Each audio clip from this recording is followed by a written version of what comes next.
Thank you all for being here.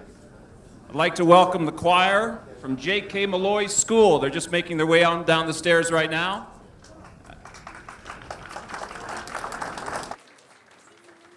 It's getting to be a late night for them, so we're going to begin exactly on time with military precision, I am told by Tom.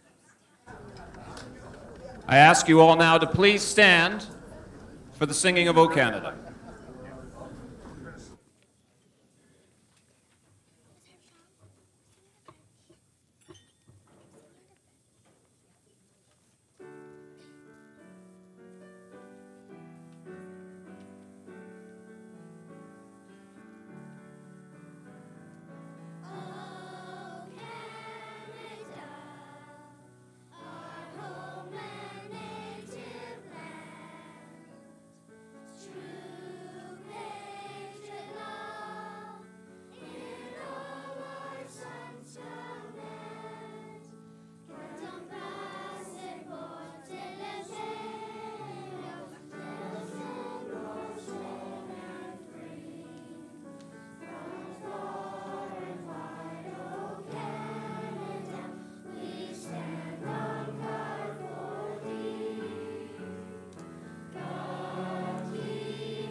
Thank you, everyone. Thank you so much to the choir. Please be seated.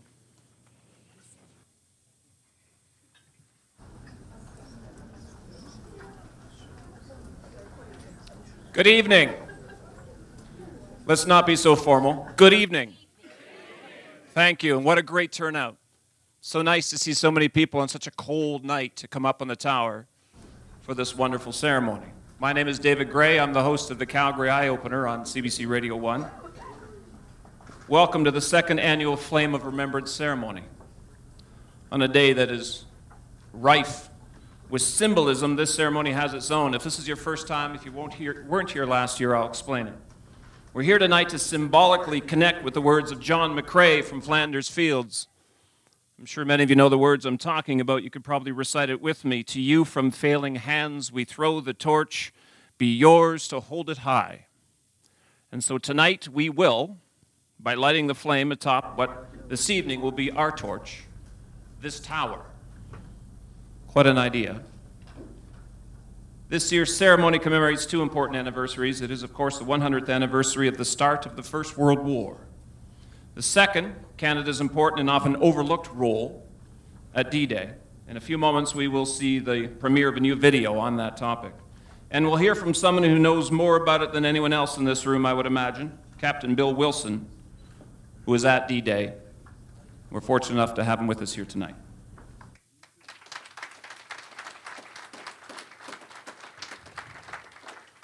He's also going to be our honorary flame lighter. Also here tonight, 13 Second World War veterans, including several D-Day vets. I'll introduce them to you a little bit later. It's an honor to have you gentlemen with us here tonight.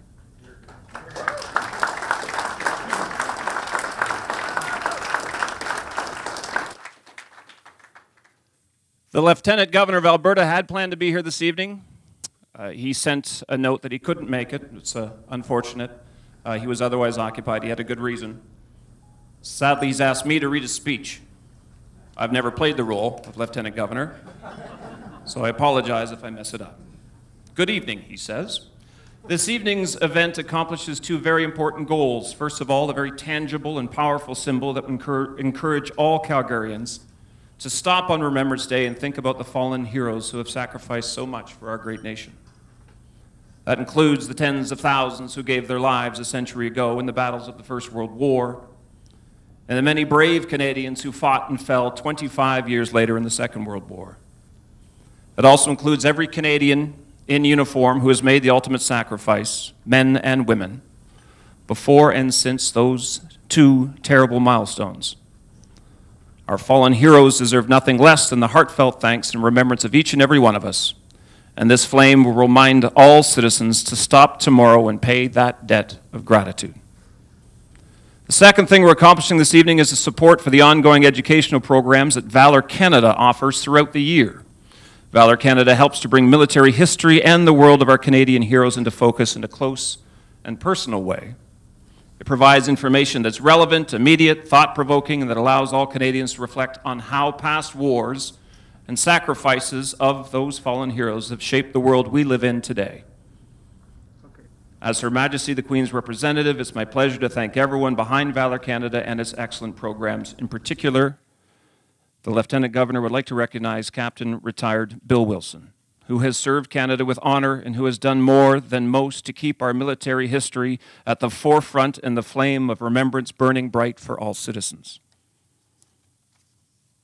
God bless, save the Queen, and thank you again for coming out to support Valour Canada.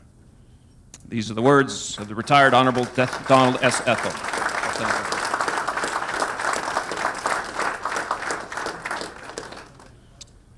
Many dignitaries in the room tonight. We're going to hear from some of them. Some of you may know that the Prime Minister left the Asia-Pacific Summit in Beijing earlier today in order to be back in Ottawa for tomorrow's Remembrance Day ceremonies. The ceremony at the War Memorial in Ottawa this year will, of course, be more significant than most because of what has happened over the past few weeks. Here now to speak for the Prime Minister and the federal government, Minister of Employment and MP for Calgary Southeast, Jason Kenney.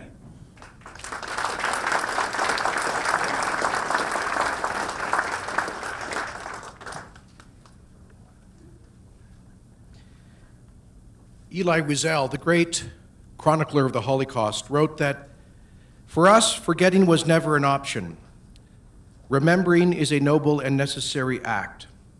The call of memory, the call to memory, reaches us from the very dawn of history. No commandment figures so frequently, so insistently in the Bible. It is incumbent upon us to remember the good we have received and the evil we have suffered. And so we, Canadians, gather tonight and tomorrow, as people do all across the Commonwealth, to remember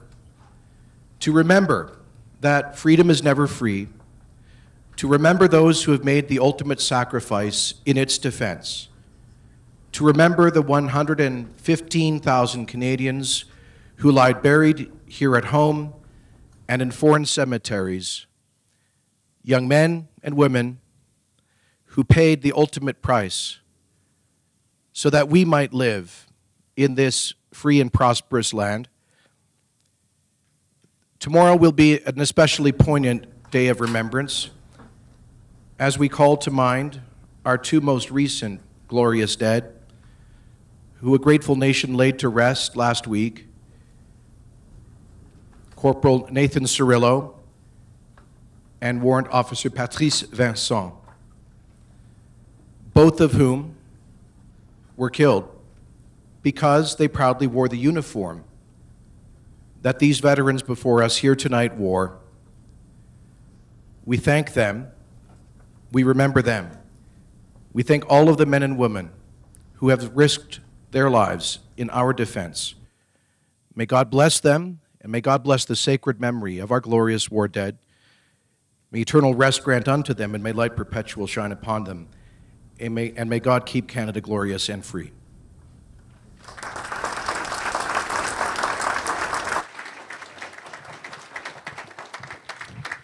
Thank you, Mr. Kenney. I notice there's an open chair where Manmeet Bhullar was supposed to be, so I don't know if he made it down this evening. Wayne Chow's here, though.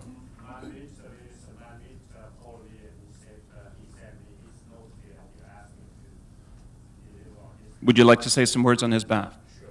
Wayne Chow.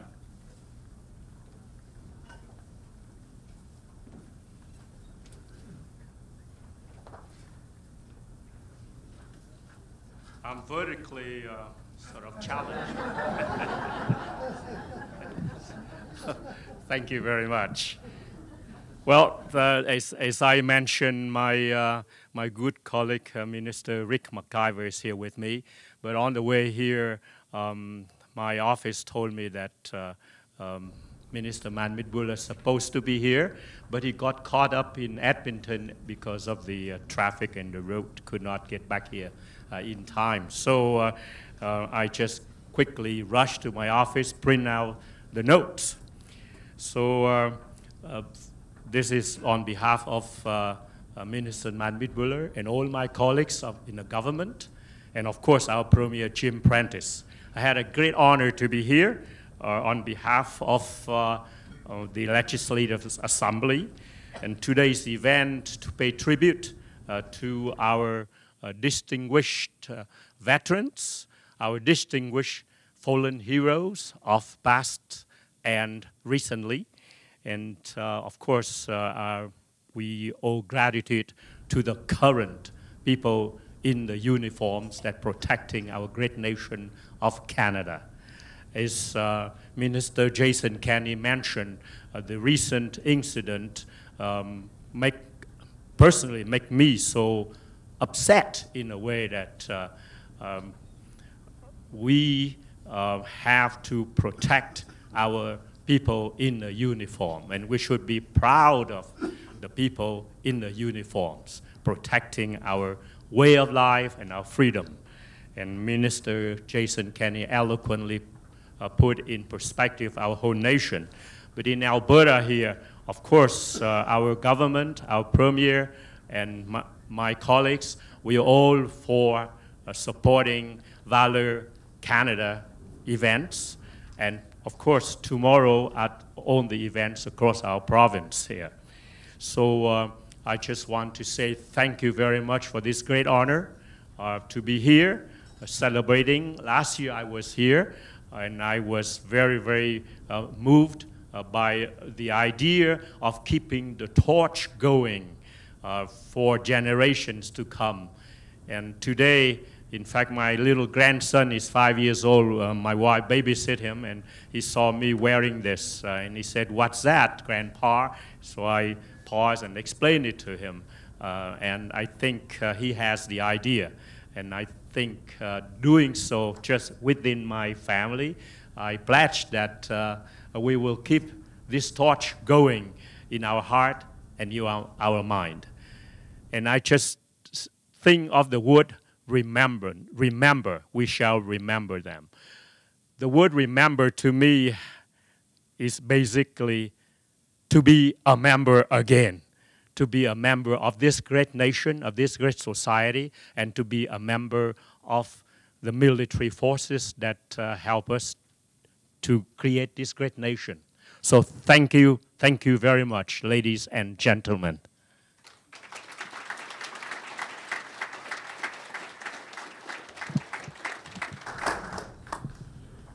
Thank you, sir. Mayor Nenshi is here from the city of Calgary. I'd like to say a few words.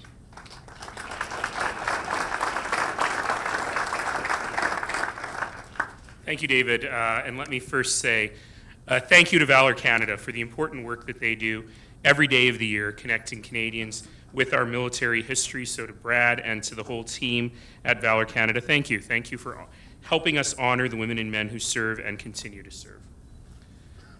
It feels right, doesn't it, that we're sitting together here at the top of the city, honoring the 100th anniversary of the beginning of the First World War, the 70th anniversary of D-Day, and remembering those who've served and fallen so that we can enjoy the rights and freedoms we have today and that many others can have it as well.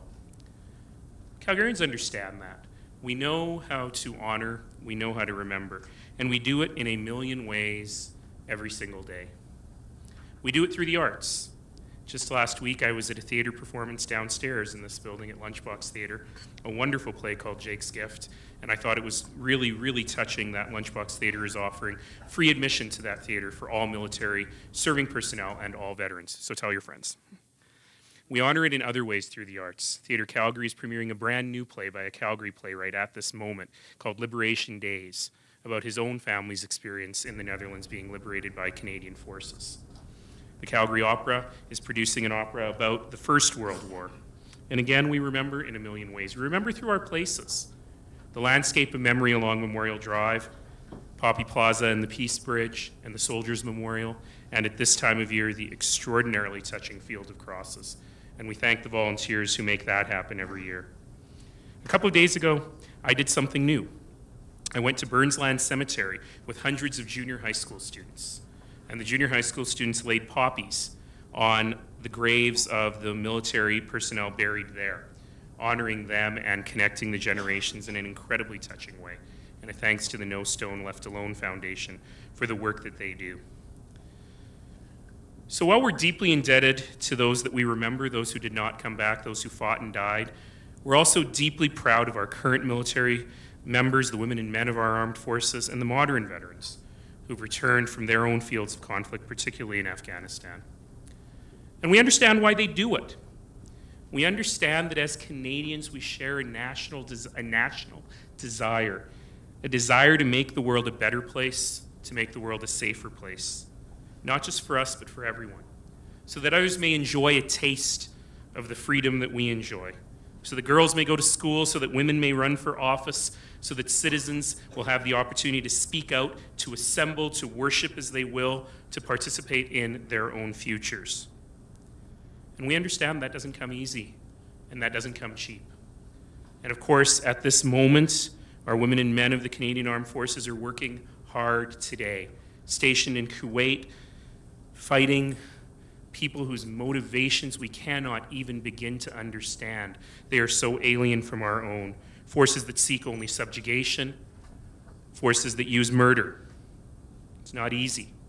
It's not safe. But it matters. And it matters that Canada is there doing it. And as we know, as we've heard already over the past few weeks, we've had two very painful reminders. The loss of Warrant Officer Betzley Smithson, murdered by a madman on our own soil because of his colors, and of course the murder of Corporal Nathan Cirillo, lost to us as he stood in guard of our most sacred monument. And in particular, I want to say to Minister Kenney and to MP Crockett and to their colleagues, I can't even begin to understand how hard that must have been to have that terror so close to you. And I want to say thank you for serving and for the work that you do for all of us every day, and certainly that brought us home as well.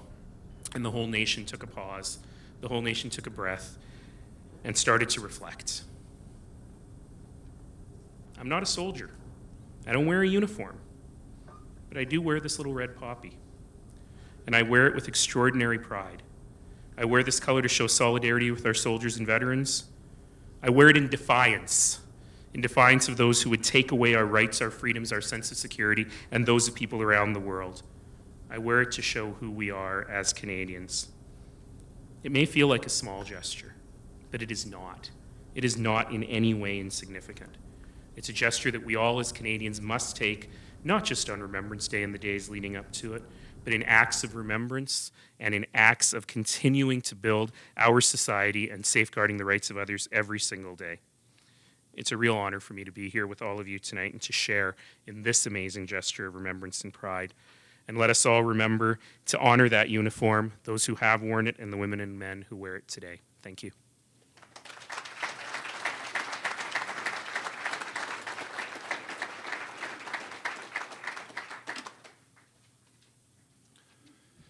Thank you, Mayor Nenshi.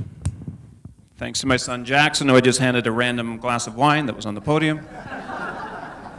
I've marked the level, just so you know. All right. Representing our armed forces and the Chief of Defence Staff, Commander of all Canadian Forces in Western Canada, Brigadier General Wayne Year.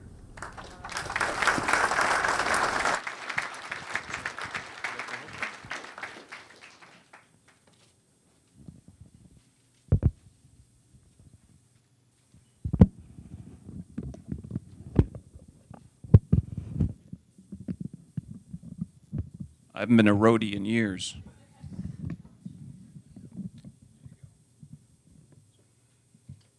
And I'm not gravity challenged. Minister Kenney, Mayor Nenshi, elected officials at all levels of government, members of Valour Canada, thank you so much for what you do, led here by Mr. Brad Pierce and Mr. Tom Leopard. Veterans, especially our World War II veterans, serving military members, distinguished guests, ladies and gentlemen, thank you so much for the invitation to be here, and I bring you greetings from the Army of the West, but also from all of us in uniform in the Canadian Armed Forces. This ceremony's themes of remembrance are most appropriate in this year of 2014, a year of anniversaries. 100 years ago saw the start of the First World War, an event that had significant impact on the shaping of this great nation. Out of a small population of only 6 million people, we put 600,000 into uniform. And of those, over 60,000 were killed in action. So if you do the math, that's about 1% of our population killed in an expeditionary war. Now, if you were to extrapolate and take that to modern times, that would be 350,000 people in today's day and age. Now, there's a good reason why this war is etched into the psyche of our nationhood. Now, during this war, we very much proved ourselves as a nation. Ypres, Friesenberg, Passchendaele, Vimy, Hill 70, the hard pounding of the pursuit to Mons, all showed that we had the hardiness, the courage, the innovation, the sheer determination, and unfortunately the sacrifice that characterized the Canadian Expeditionary Force. Now, if we jump ahead 30 years to Normandy, Canada once again showed its mettle. Anyone who has visited Normandy, and I've had the great fortune of being able to walk the ground a couple of times, cannot help but be moved by the sacrifice made by our small population as we breached Fortress Europe. And at the same time, we cannot help but be proud of the part we played to free Europe from tyranny. The 6th of June 1944 is what we call in military circles truly a joint operation, where ships of the Royal Canadian Navy were offshore providing support. Aircraft of the Royal Canadian Air Force were overhead. Paratroopers of the 1st Battalion, of the 1st Canadian Parachute Battalion were jumping in. And the 3rd Canadian Division was landing on Juno Beach. Now, if we move that ahead to today, the legacy of this joint teamwork continues amongst all of us still in uniform. And I'm proud to say that the lineage of the 3rd Canadian Division remains strong here in your Army of the West, where we stand ready to protect Canadians here at home and to go forth overseas to do or to serve Canada's interests. But in doing so, we need to understand our history as it gives context and meaning to the present. It's been said that you can't know your future if you don't know your past. And that's why what Valour Canada does is so very important. Education has never been more critical. And the part that Valour Canada plays in ensuring that young generations understand the role of our military history is absolutely critical in our country, in shaping our views, our actions, and our deeds as we go forward. So thank you very much for what you do. Finally, I'd like to thank Calgary for the continued support that you provide to our men and women in uniform. This city has a rich military heritage, and what you do for our members, both in and out of uniform, serving and retired, is nothing short of excellent. So keep up the great work. Thank you for what you do, and have a great evening.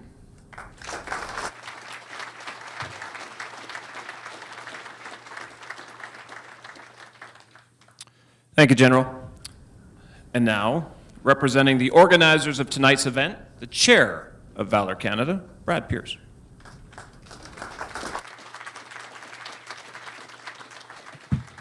I am vertically challenged, so. Honored guests and veterans, to our serving men and women, ladies and gentlemen. My name is Brad Pierce. I'm pleased to be the Chair of Valour Canada. On behalf of our board, I want to thank the representatives of the Government of Canada, the Province of Alberta, and the City of Calgary, and the Canadian Armed Forces for your remarks today. I want to mention Mayor Nenshi's remark, and reminds me that there's another group of people we need to thank and remember and pay tribute to, and those are the families, the mothers of the fallen, and those are men and women that serve. Sally Goddard, I believe, is here. Nicola Goddard, one of the fallen, is honored through a school named in the city. I think we need to remember those people as well. General Eyre, I got taught in school that Vimy Ridge was the birth of our nation. That's no longer taught in our schools. That's why we exist. That's why we do the work we do. Recent events on our home soil this year, more than ever, cause us as Canadians to honor and pay tribute to the tremendous service and sacrifice of our veterans and men and women in uniform. It is because of them, and largely because of them, that we enjoy the liberties in our society today. My hope and wish is that tomorrow all Canadians make this their main reflection for the day and give thanks and remembrance for those who have given so much. The significance of the flame ceremony is to pass the torch to younger Canadians so our veterans are never forgotten. I must thank a lot of people for tonight's event, principally and most importantly our sponsors and partners, Scott Hutchison and Aspen Properties, as well as Aaron Beattie and all the folks here at the Calgary Tower. Thank you so much. They donated quite a lot to this event. To our caterers, the Palliser Hotel, to Joey Blevis and the Poppy Fund. They have provided tremendous support in allowing us to remember our veterans, the Calgary Foundation and Veterans Affairs. I also want to thank all the participants in tonight's event, the Calgary Highlanders for the Piper, the school choir, Lisa Armstrong, its director, David Gray, our host, thank you so much, and Captain Bill Wilson, who will light the flame. Finally, I want to thank you all for being here. It's an important tribute to our veterans and their families. I appreciate it all, and I hope you will continue to support our efforts. Thank you so much.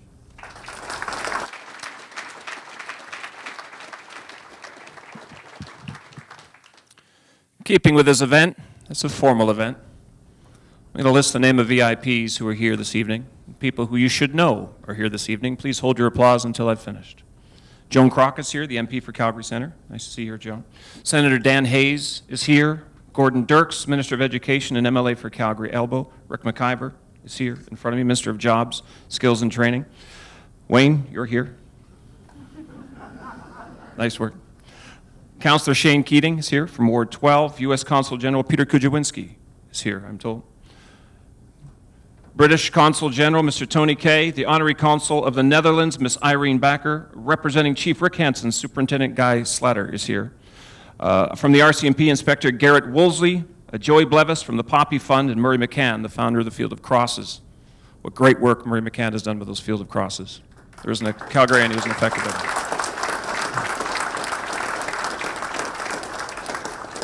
And now, with all due respect to the people I just mentioned, let me give you a list of the really important VIPs here tonight. Starts with Hank Ernst. The camera's going to find Hank. These are the veterans. Hub Gray, Captain Hub Gray, retired. The 2013 honorary flame fighter, Fata Kapiong. Tickety-boo, did I get it right? That's so, okay. Naval Captain, retired Bill Wilson. We'll hear from Bill shortly. Stanley Williamson, who served with the Royal Canadian Service Corps. Bernie Johnson fought as a trooper with the Calgary Tanks. Bob Peterson's here. Ian Christie. Ray Gilbert, Calgary Tanks, Italy. Stan Edwards, Calgary Tanks, also Italy. George Hogg, you can ask George. Tommy Baker, fought in Italy with the Calgary Tanks, today the King's Own Calgary Regiment. Woo-woo, I hear. Peter Jones served on HMCS Huron and was present on D-Day. And Elsie Smith. Before you applaud, ladies and gentlemen, we also have many other veterans in our midst tonight who served on peacekeeping operations around the globe and as peacemakers in Afghanistan. Please join with me now in showing your appreciation for all our veterans.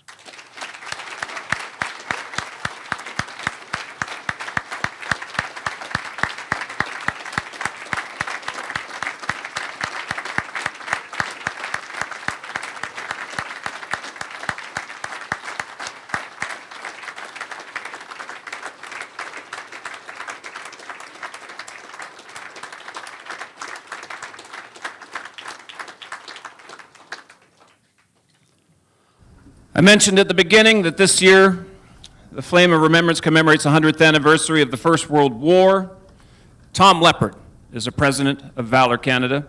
He's going to explain the war's impact on Calgary. Tom, would you come up and say a few words? Great.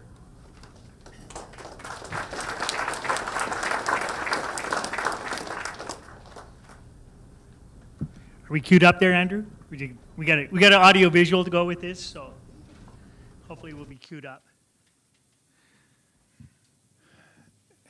There we go. On August 4th, 1914, on a warm summer day, Calgary went to war. And I'm going to talk about Calgary tonight. And I appreciated General Ayer's comments about the totality of the impact on Canada, but we need to have an intimate look of what that war did to this city. A city that in 1900, the population was 4,000, and in 1914 was pushing 50,000. The greatest growth spurt in our history. We think we grew, they grew. And this is the Calgary Herald on that day. And this is what it said. We're at war. Calgary will send 1,000 soldiers. It was wrong. Calgary sent in excess of 7,000 soldiers to fight in the First World War out of a population of 50,000. There were no young men on the streets. It had a tremendous impact. The second slide that you're going to see is where we are. We are on holy, sacred ground, ladies and gentlemen. This is the CPR station and the recently opened Palliser Hotel. The Palliser Hotel opened on June 1st, 1914. This is where Calgary went to war, right here. The train was the way our soldiers got to war. It was the only access to this country, or to this city. There was no airlines, there were no roads, there were no highways. There was the railroad. It was our link to the outside world. This is where our soldiers went to war. So this is sacred ground. This is where thousands of Calgarians, and literally this tower sits right on top of where the station was. I know that because my grandfather and my father were both railroad engineers, so I spent a lot of time here as a young boy in this station. Within a few weeks, Calgary was at war. These are the first 600. They talk about the 500 in Newfoundland. This is Calgary's first 600. The men of the 103rd Regiment, a militia regiment, every one of them a volunteer, were on the train, ready to go. You can see here the families saying goodbye to them. And many, it was for the last time. And those that did come back, many of them would be broken. And as I mentioned before, approximately 7,000 to 8,000 Calgarians would follow in their stead. The next slide is an intimate look of some of the soldiers leaning out of the coaches with a last look at their families. And I want to tell you that probably none of the soldiers you see here came home. The casualty rate of this regiment, and we're going to talk about that in a minute, was over 1,000%. The soldiers who went didn't come back from that first draft. From those soldiers who went in 1914, they didn't come home, and if they did come home, they'd been hurt. As General Ayer mentioned before, this is Canada's costliest war. Calgary paid a tremendous price. Calgary suffered over 2,700 casualties in that war. About 700 young men were killed and about 2,100 or more were wounded out of a population of 50,000. But this isn't really when the war starts in Calgary. The war starts on our next slide. This is the Battle of Kitchener's Wood, April 22nd, 1915. Now, what had happened is the 103rd Regiment had combined with about 400 guys out of Winnipeg. We don't like to say that in Calgary. And they had formed the 10th Battalion, who today are represented here by Colonel... What's your name? Colonel... Colonel of the Calgary Highlanders. Sorry. Yeah. Kyle. Yeah, I know. I'm just giving him a bad time. David is a little... And so on April 22nd, 1915, the Highlanders, the 10th Battalion then, launched the first attack Canada launched in the First World War. It's basically the first attack of the 20th century by a Canadian unit. The 10th Battalion attacked with 800 men at Kitchener's Wood. They launched the attack at midnight. It was poorly organized, not poorly carried out. And the next morning, there was 196 of them left. 196. And they were also with the Canadian Scottish Regiment, the 16th Battalion out of Victoria, BC. They suffered 600 casualties as well. This was our start to the war. And the next day, the war hit home. Now, along the railroad lines, there were telegraphs. And the telegraphs brought the bad news home. The yellow telegram. And if I remember correctly, and I might be wrong, but I don't think I am, is the telegraph office was in the train station. And so you can imagine within a couple days of the battle, the solemn young men on their bicycles taking these telegrams to families throughout our city. This is when war really came to Calgary, when the grief really started, when the impact of that war came home.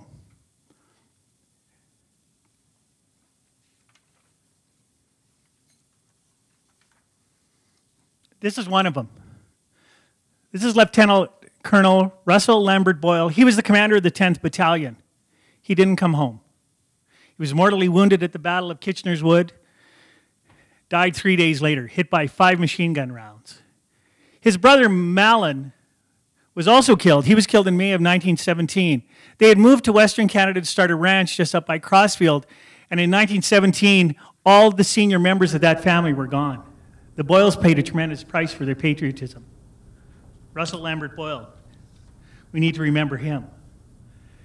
And then the train started running from east to west and bringing home the wounded. And what you see before you here is a picture of the Ogden Convalescent Hospital. And by the way, the building is still there today. It used to be the Ogden Hotel, and they turned it into a hospital. Sort of what they did at the time was taking these major buildings because the soldiers had huge wounds to recover from. And you can see a picture of one of the nursing sisters. This is an actual picture from the hospital tending one of the soldiers, and many of them had hideous wounds. There was no penicillin at this time, so it took a long time for them to heal. And the soldiers that you see standing in front are actually patients of the home, and many of them would have been wounded or gassed at Kitchener's Wood. So now the trains went both ways. They took the healthy to war. They brought the hurt back. The railroads also did something else, the trains. They connected the home front to the war front. Families would write letters. It was very important to the morale of both the home front and the war front that there was efficient mail, and it was very efficient. It took a long time to get there. You can imagine train, boat, train, horse, hand-delivered, finally into the trenches. You can see a soldier there reading a letter from home and how important that was to the soldiers. And they would write often, "Mom, you haven't written me for a long time. Please send me a letter." The interesting thing is on the left is something called a whiz-bang, which is basically the Twitter universe of 1914. Here was a card. All they had to do was cross things out, write their name, and send it. And there were times where this was the only communication they were allowed to use when, for example, they were on the eve of an operation. And, of course, security concerns were that the soldiers would give it away in their letters. So they were only allowed to send home the whiz-bangs. So the trains brought the letters to the soldiers, and they brought the letters from the soldiers to families that waited for word of their sons, their fathers. But the telegrams kept coming. This is Bishop Pinkham's school. Now, Bishop Pinkham is a guy dressed in white. He was the Anglican bishop of Calgary from 1903 till about 1926 on his death. And this is his school. And sitting beside him, the guy with the big walrus Rick McIver-like mustache, is Ezra Riley. Now, the Rileys are a great family. You might have heard of Riley Park. Well, they donated to the city. You might have heard of Riley and McCormick. Yeah, they owned that. They also owned all the land from about 10th Street all the way out to Shaganappy Trail and north to 16th Avenue. They were a huge ranching family. They were part of that ranching aristocracy. He hung out with A.E. Cross and all the guys from the Stampede. And he and Cyprian Pinkham knew each other, as you can tell by the picture. Standing right behind Ezra, if we can get that picture back up, is his son, Thomas. And this is Thomas's graduation there in the mortar boards, right? It wasn't a big school. And Thomas graduates in 1916 and then goes to U of A for a short period of time and then joins the Army. Well, unfortunately, those two gentlemen were going to share some common grief within a year. On your left, my right, is Lieutenant Frederick Pinkham, who is a member of the 31st Battalion, killed at the Battle of the Somme in September of 1916. Beside him is Thomas Riley, who was born just on the other side of the Bow River. In fact, the family house is right by St. Barnabas Church, where the Bethany Care Center is today. That's where he was born. He was born there in 1898. He was killed October 26, 1917 at the Battle of Passchendaele. These are some of the 66,000. But what we don't often discuss is that 19,000 of those Canadians killed in the First World War have no known grave. And they are joined in death because neither Pinkham or Riley, we know where their graves are. They have no known grave. So their parents never had this solace of knowing where their sons were buried, to be able to visit the cemetery. Pinkham's name is on the Vimy Monument along with 11,000 other Canadians. Riley is on the Menin Gate in Belgium along with 7,000 other Canadians. They never came home. We never knew where they were. And so the trains kept taking the soldiers to war, and Calgary did its share. There's no question about that. But then the war ended. And Calgarians were happy, and we're going to return to that in just a minute. And by the end of the war, Calgary had 3 battalions that were fighting at the front. The 50th, the 31st, and as I already mentioned, the 10th. And these are the pictures of their homecoming. And this is where they came home. This is where Calgarians thronged to. You can see up in the upper right-hand corner, your left, the picture of the 50th Battalion. This is them coming home, marching right in front of us, and then heading down Center Street where the crowds just thronged. You can see there the archway that had been built for the 31st Battalion, and then the 10th Battalion just being thronged in the streets of downtown. These were happy days for Calgarians, but they were bittersweet days. These 3 battalions suffered 3,300 dead during the course of the war, many of them from Calgary. I want to take you back now to the last day of the war. This is what the Calgary Herald said. And trains played an important part on this day. Apparently a CPR train coming through Calgary at 1 in the morning had got the word that the war was over. This is November 11th, 1918. This is basically 96 years ago today. And as the engineer got to the station, he just leaned on his horn and held it, and kept tooting it, and kept screeching it, and didn't stop. And so people came out of their house and said, what the heck is that guy? I mean, Mayor Nenshi, you can appreciate that kind of, I'm sure. And so essentially what happened is word spread. And pretty soon the bells were ringing in all the churches, and Calgarians emptied the street, and apparently downtown by about 3 a.m. there's a party going on as Calgarians begin to celebrate. But just like our current mayor, the city of Calgary was ready for this, and they had already planned the peace celebration, which the paper announced would be at 2:30 the next afternoon. There was going to be a parade. Andrew, next slide. And the most popular float in the parade, and we may not do this today, was the effigy of the Kaiser being towed through the streets by veterans. And they apparently went up and down, basically the parade route the stampede follows. And then later that night, the Kaiser was burnt in front of City Hall after a rousing speech by the mayor. So Mayor Nenshi, there's some about what Mayor Costello did 96 years ago. But the interesting thing that happened that night, and I think it ties to what we're doing here today, is the last slide, please. Is on Crescent Heights Hill, basically straight across from where we are, they lit this huge peace bonfire. They celebrated the end of the war with fire. They celebrated the end of that horrible 4 years by saying, we will remember that peace has come. They also did another one up in Mount Royal. So I think it's fitting here tonight that we pay tribute to those who didn't come home, those who didn't make that train ride back, by lighting this flame of remembrance. Ladies and gentlemen, let us commemorate the First World War tonight. Thank you very much.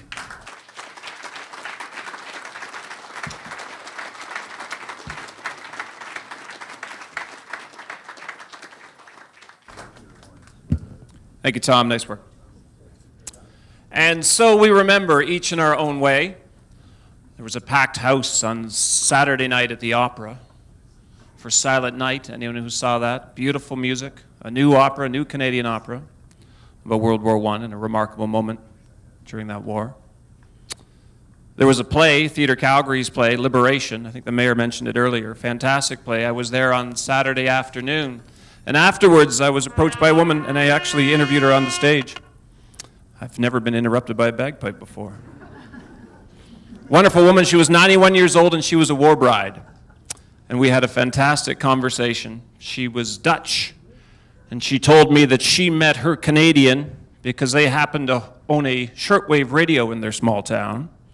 And the Canadian troops who had come in and liberated Holland were walking by, heard the radio, and wanted to come in to listen to Amos and Andy. 41 poured into their living room. She married the second one. They were separated for a year when he was recalled. Over that time, she had a child.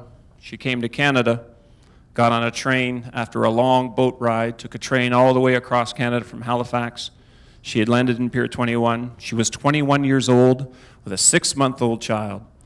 She arrived on the train platform in Edmonton where she was told not to get off the train by the Red Cross until she saw her husband.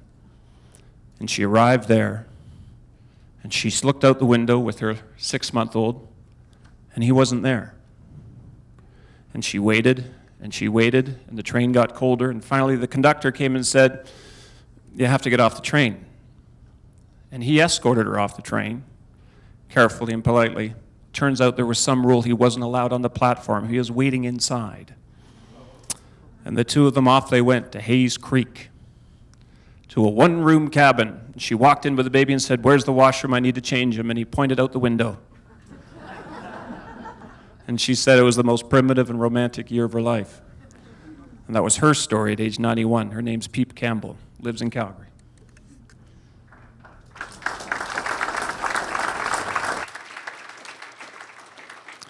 I wanted to share that story for two reasons. One, to remember the women as well as the men who were affected by the wars.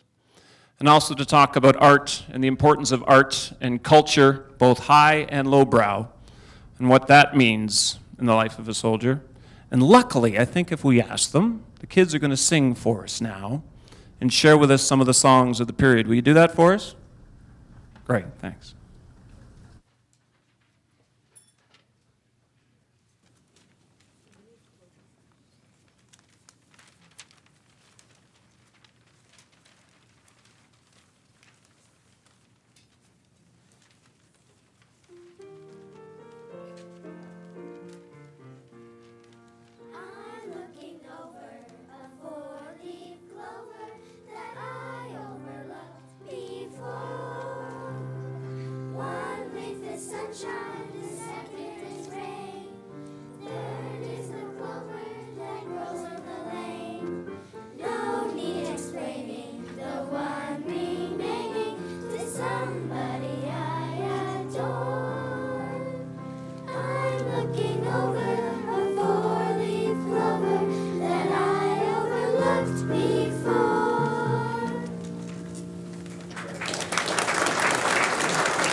Thank you to the teachers and students at Dr. J. Kim Malloy School. Nice work.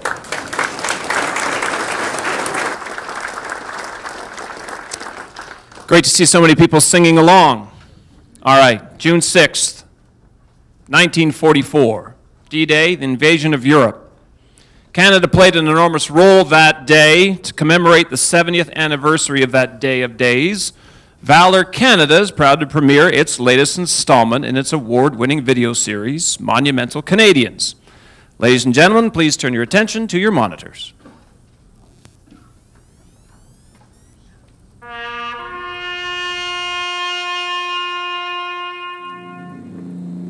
D-Day, June 6, 1944. The long-anticipated invasion had arrived. Operation Overlord was an audacious gamble. Churchill called it the most complicated military operation in history. 150,000 Allied soldiers, 7,000 naval vessels, and 11,000 aircraft would attempt to breach Hitler's vaunted Atlantic fortress and begin the liberation of Europe. The landings along 80 kilometers of Normandy coastline would target 5 beaches. The U.S. would storm 2, codenamed Utah and Omaha. The British had 2, Gold and Sword, and the Canadians would land at Juno.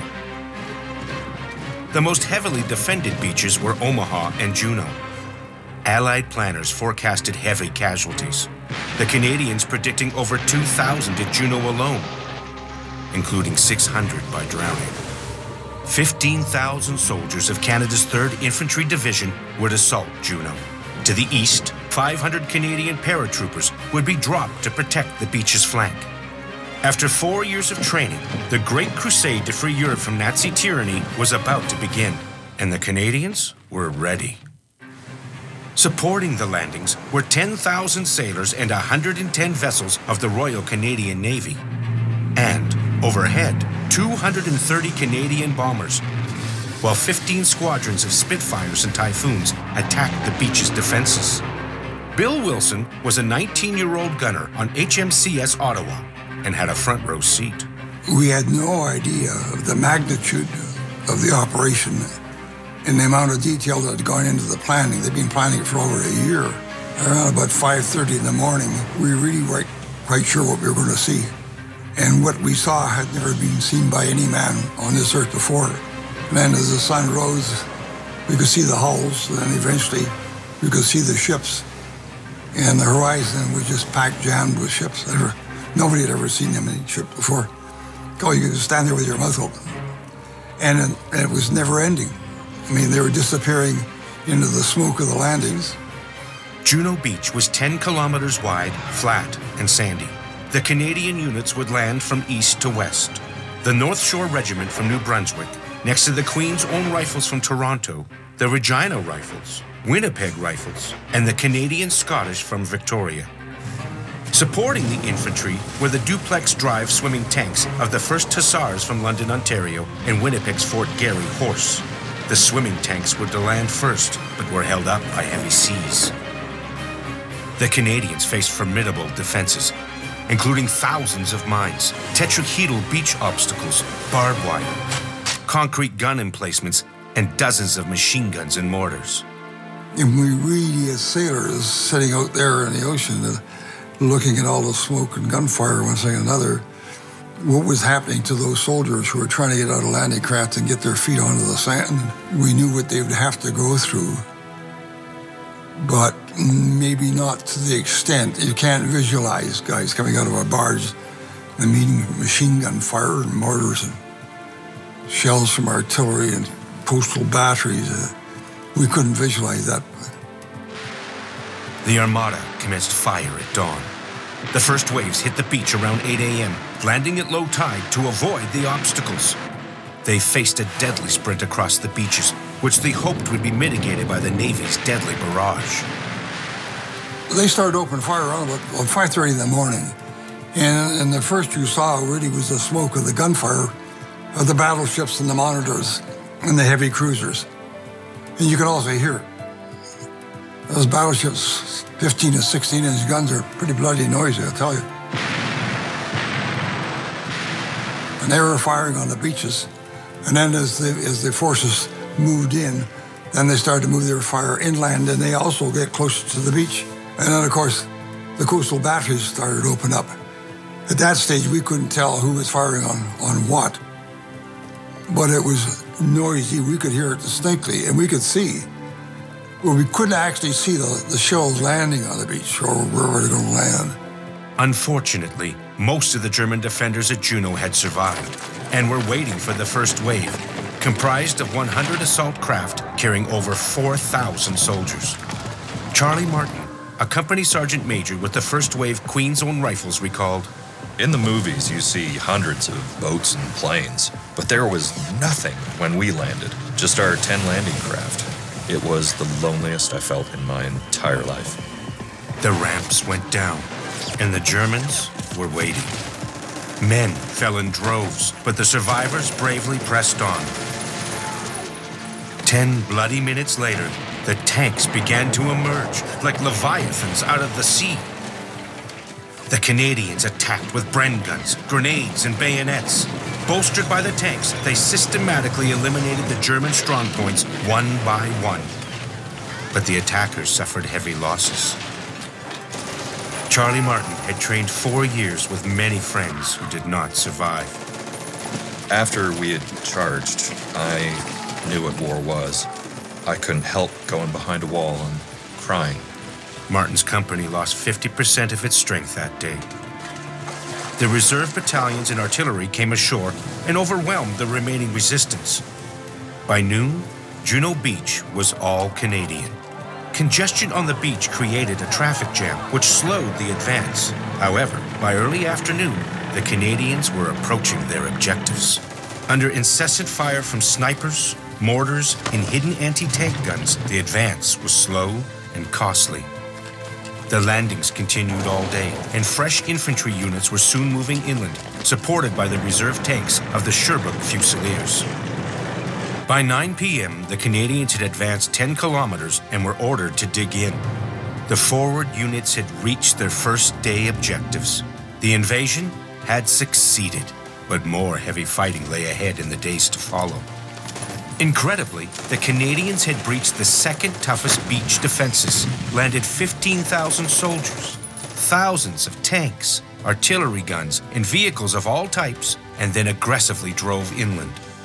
Casualties were lower than predicted, but nonetheless costly. 340 were killed, 574 wounded, and 47 captured. The Queen's Own Rifles lost the most, with 143 casualties. Noted British historian John Keegan lauded the Canadian performance. At the end of the day, its forward element stood deeper in France than any other division. The opposition the Canadians faced was stronger than any other beach save Omaha. That was an accomplishment in which the whole nation could take considerable pride. I think it was the best day of the war for the world. We did free all of Europe. Canada was there for a little nation like ours. And it still amazes me. There were 5 beaches and Canada had one of them. And the Brits and the Americans trusted us to look after that beach. And we did, in spades. Our soldiers went and did their job. And that was day 1 of freeing Europe. On D-Day, the Canadians breached Hitler's Atlantic Wall and drove further inland than our allies, the only nation to reach its D-Day objectives. It was the triumph of Canada's citizen soldiers, every one a volunteer against Nazi oppression. Our pilots were second to none. Our air crew were second to none. Our sailors, I know, were as good as the best. And our soldiers, unparalleled. Great Canadians. And I happened to be there. I was one of them. So some of them didn't come back, and most of them are now gone. So there's a few left like me, for whatever reason. Would I do it again? In spades. Great day. Great day for the world. In the 11 months after D-Day, the Canadians defeated the feared SS, battled across France, liberated Holland, and had crossed the Rhine into Germany by the end of the war. What they achieved on D-Day was incredible. The chances of success were slim, yet they prevailed. They were truly monumental Canadians.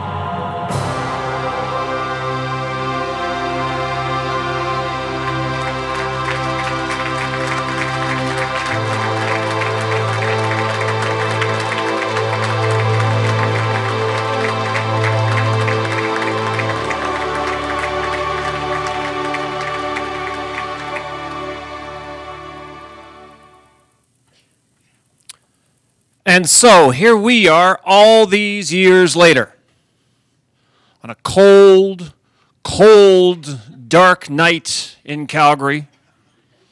Some of those same men that we just saw. What do you say we light a really big torch?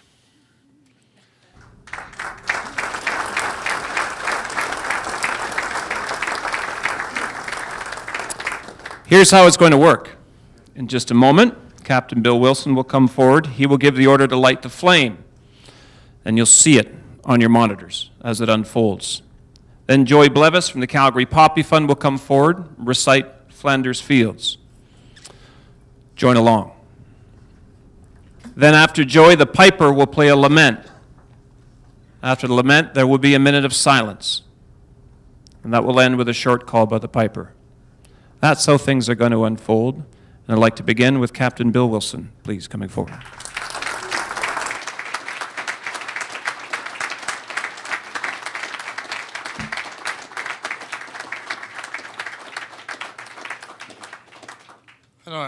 I don't particularly like this, but somebody has to do it.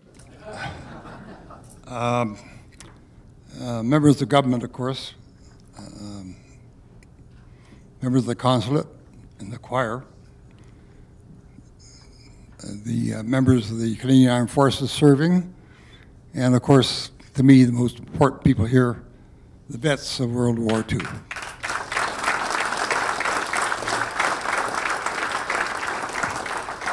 I have been given the honor of ordering the flame to be lit. And it is quite an honor. This is the second time that the flame of remembrance has been lit in this particular site.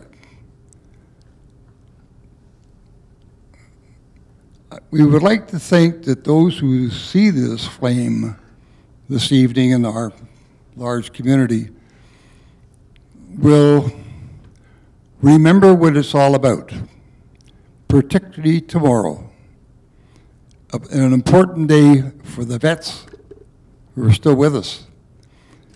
But it's an important day for all Canadians. It really is. And I'm going to go from the script for a moment. You know, Canadians have been putting on a uniform in the defense of this country was attacked, when it's invaded, picked up a uniform and a musket, left our shores in order to help the people of other countries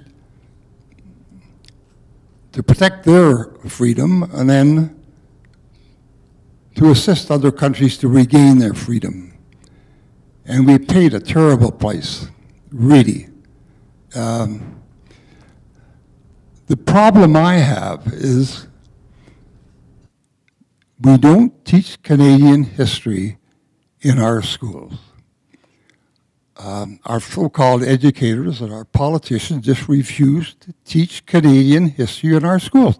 I just don't understand it. The Americans do, the Brits do, but we don't. And I don't mean teach military history, just teach Canadian history. Because if you do, there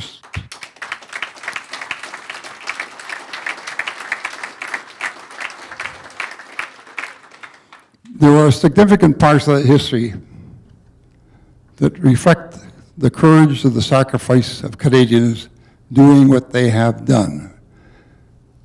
And don't clap about that. Why don't you do something about it?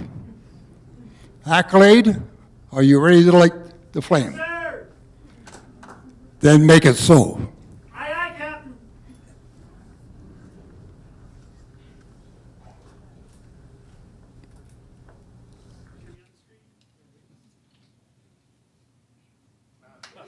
Right. Thank you.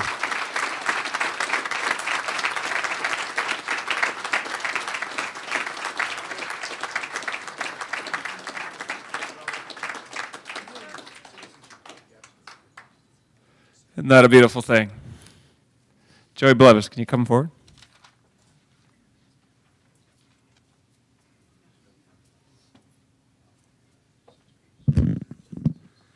Feel free to join me if you so desire. In Flanders fields, the poppies blow between the crosses, row on row, that mark our place, and in the sky, the larks still bravely singing fly, scarce heard among the guns below. We are the dead. Short days ago, we lived, felt dawn, saw sunset glow, loved and were loved, and now we lie in Flanders fields. Take up our quarrel with the foe.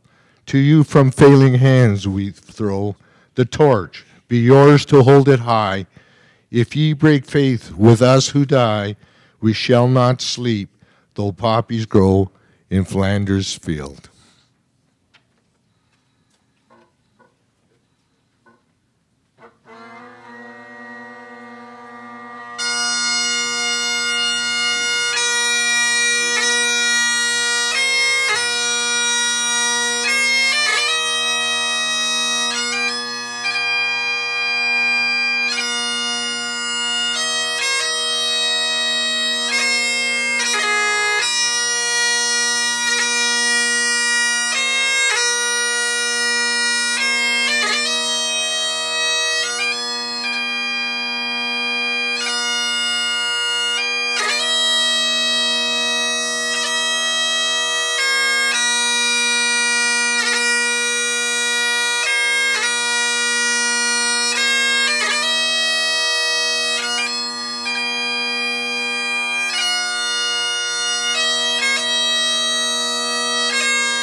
Please remain standing if you can. Some quick thank yous to the VIPs and the veterans, the politicians who shared their words with us, to the sponsors, Aspen Realty, Calgary Tower, Calgary Foundation, the Poppy Fund, Veterans Affairs, and Fairmont Palliser. I would like to ask now if the students of Dr. J.K. Malloy would sing God Save the Queen for us.